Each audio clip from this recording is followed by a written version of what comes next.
getting surer of yourself. For people like us, that's when we are figuring things out. At least I got like insane amount of success, and there was this constant like going here, traveling here, doing this. I don't remember ever not going somewhere, you know. We were Yeah. like we were living out of On our the go. suitcases, Yeah, me and Seher. absolutely. We used to be like, oh my god, this is insane.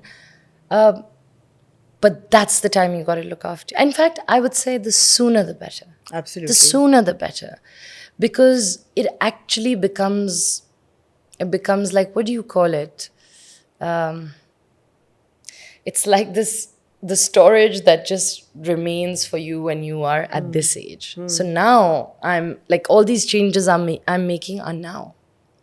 But it still seems when I see you that, and I've written this word reservoir, it's like you have a reservoir of energy, and it's really good energy, you know, and you're doing your philanthropic work as well. And I mean, you're doing all the right things. You're saying the right things. So I don't know if I do the right thing. no, you but do, sure. you do, you do, and you make for, like, you know, a really good role model, and that's really amazing. But of course, that core strength has to be built through the years. Yes. And it Yes. doesn't come as naturally to everybody as it looks as if it's coming from you. I think, in my experience, I feel that whenever I have not done what I think is right, whenever I have not been true to who I am, it hasn't worked out for me. So I realized that very early on.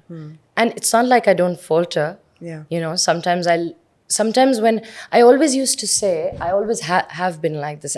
I am a horse with blinders on.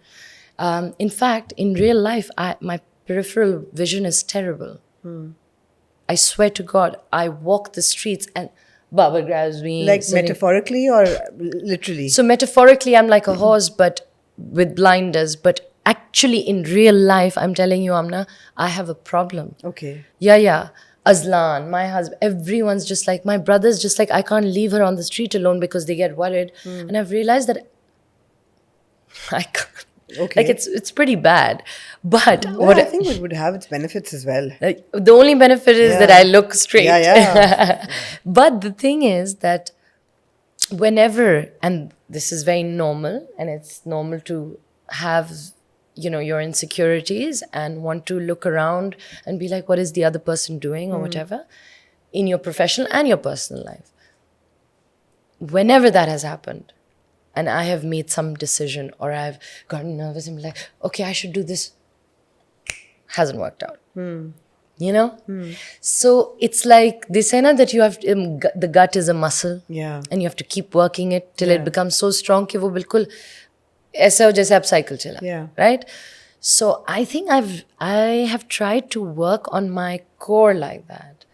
Constantly go with what I want to do, what suits me, what I think is correct, what is making me feel right.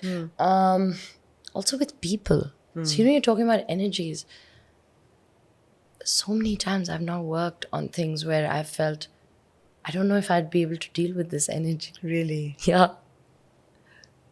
It's so weird. Yeah. It's so crazy. Like, I'm like, I don't know, how do I do this for this long, you know? Yeah. So things like that. I think, like the food we eat, you know, the supplements we take, it's also important how and when and where and with who we use our energy. Would you agree? Bilkul, absolutely. Anna? Absolutely. And, you know, energy is important. People around you, Yeah. who you choose to have around you is important. Yeah. And sometimes, like my therapist once said, you just need to take a deep breath in and exhale and push everybody back a bit. Nice. So have a little bit of space around yourself Right. always, you know. Yeah. Sometimes you can't choose who's around you. Of course not. Yeah. Of course not. Absolutely. So then what I try to do is I actually believe this, and maybe it's just being really hopeful kind of thought. लेकिन मुझे ऐसा लगता है कि अगर ये बंदा थोड़ा टेढ़ा भी है तो give me just 5 days. अच्छा. हाँ. मैं उसको सीधा कर दूंगी या मैं बर्दाश्त करना how सीख लूंगी. nahi, but no, I just feel like every time I'm on set, Yeah. I believe that it's top down always, right? And I believe that you've got to create an atmosphere which makes it easy for everybody and enjoy it. So I feel that if someone is like, someone has bad energy, how long can they sort of have that bad energy? You know? For a very long time. I mean, sometimes it's just It's like, just okay, like part of sometimes, who they are. yeah. Sometimes, I discovered this recently also, sometimes I used to do this a lot, make that effort. I will Yeah. I will convert them. They will be good with Actually, us. you're a fixer. I want to be. I am a fixer, right? I you're want to be a fixer. Yeah. Oh, I will. I have random people. I can't even tell you. Actors, actresses will message me randomly and take advice, and I'll be like, random. It'll be random, and I just want to be there. But the thing is that now another thing I've realized as I'm aging is that you can't fix everybody. You can try a little bit. But if someone wants to remain in that space of whatever it is, you got to leave them there. Right. And you got to bounce. This is where mental health awareness comes in. Yeah. And this is where having core strength in your head comes in, and which is so important. And I think this is one thing that we really, as women especially, learn with time. We don't have it in our teens. We certainly don't have it in our 20s when we are going through perhaps relationships or marriage or children, all of that, and those imbalances within the body, whether they are hormonal or they're external or internal. Yeah. And by the time you're in your 30s, you start to recognize them. Yeah. And then at a certain time, you learn how to deal with them. Yeah. And you've been through your fair share of ups and downs, and everybody does. Everybody does. So how do you cope with them? How do you cope with that ebb and flow of emotion or mental health peaks and lows?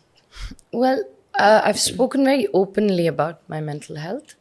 And it just, I mean, honestly, it's easy to, I think it's easy to talk about it on the surface, Right. But really, it's when you go deeper into it, it's not very easy. No. You can't just get up and say that, okay, tomorrow's going to be a good day. No, I can't see the light. I can't see the light. I can't get out of bed. When people used to tell me when I was really, really, really depressed, like dark, it was dark for me. And someone used to say, just look at what all you have. Look at who you are. Look at what your life is like. It didn't register. It did not register to me. Because really, that's also something. That's not what you say to someone. Yeah. Because they can't help it. Yeah. Actually, it's a disease. It's a chemical imbalance, right? I'm not saying there aren't triggers to it. There are triggers. There could be something major that could have happened in your life which triggered it. But depression, all other kinds, whether it's bipolarity or manic depression, whatever it may be, these are all diseases. They have medicines given for it. There are different treatments that you do for it. So when it's really, really bad, honestly, the thing that got me out of it initially was the medication. I'm not going to lie about that. That's fine. Yeah. And the other thing was my support system. Right. And I include Alamia in that also, because you need that. Yeah. You need whatever it may be for you. You need to hold someone's hand, and I was sort of just praying and also just, there were all these guys. I mean, my best friends didn't leave me. Huddled. They'd be so scared to leave me alone. Yeah. My father, my mother, my brother. So, Azu, and I think that's very, very important. It's also important. Support system is very important. And it's also important to have support system